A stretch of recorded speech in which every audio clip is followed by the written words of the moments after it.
just realize that there's a lot of moving parts to it. Now you have your rapper, who is obviously the standout and the main part of a song, right? Your producer is very fucking important, and then your engineer is more important than both. Yeah, because really the song does not sound like that if the engineer is not involved. Yeah, I was about to ask that. So I don't know how the fuck the process works because I don't be paying attention to shit. But does the producer, like when they make the beat, they'll send it to you though to get mixed and mastered though, right? Depends. Like some producers will, or a lot of producers that are online, like maybe they do have engineers, but I feel like a lot of them are just mixing it themselves.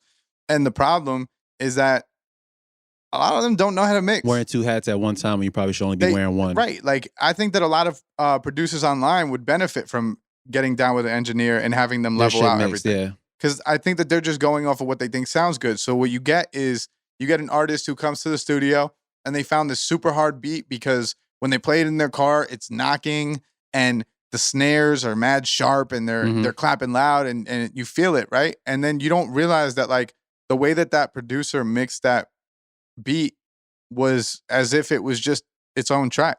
We personally have found out a bunch of times with the beats that I select. For sure. Sometimes. I don't want to say names. Yeah, I don't want to say names either. I don't want to say names, but like, you know, Bills comes through sometimes with some beats that are mixed terribly. And, you know, and it's not his fault because you're purchasing something online that you expect to be done correctly. Exactly, yeah. You as the artist, as a young artist, you don't know shit about shit. Like, you don't expect that you're going to purchase a beat from somebody and you just spent money on something that's mixed horribly. Yep. No, where the drums are way too loud, where the snares are way too loud. And there's ways around it where I have to now go in and I have to fabricate. I have to scoop out frequencies. Scoop. And I got to do a bunch of stuff to the beat to make it sound professional.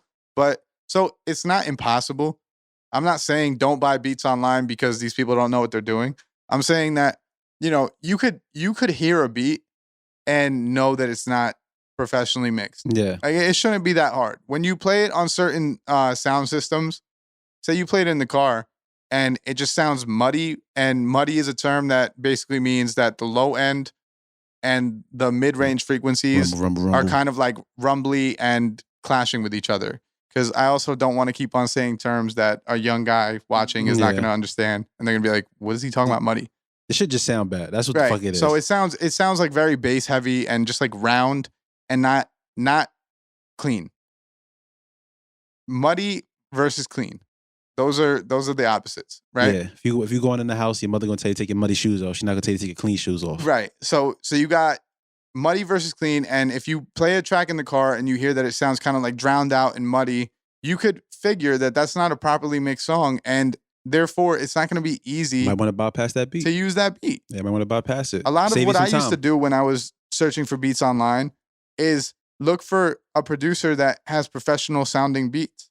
Yeah. Beyond just what the beats sound like. There's some beats that I have gotten in the past that are so badly mixed that like you can't even really use them. Because even though the vibe fits, the sample that they used and everything fits, it doesn't sound good when you combine the voice with it. One of the things go ahead, I'm sorry. All I was going to say further than that is like, unless you buy the track outs, then the engineer can only do so much. I know you ain't buying no track outs either. A lot of people aren't. And that's why like, yo, when people come through with a YouTube beat, and this YouTube beat is like all the way messed up and it's been converted 4 times. We've talked about this. We've talked about this before. Yeah. But like when they do that, they don't understand what they're doing to the engineer as far as like, yo, first off, this is the thing that always gets me. You're paying to get the song mixed properly. Pay to get the fucking beat. And you didn't pay for the beat. Like that payment to get the song mixed is an investment. You've invested in the record. You're expecting to make money back off this record. And you can't invest the extra to get the beat.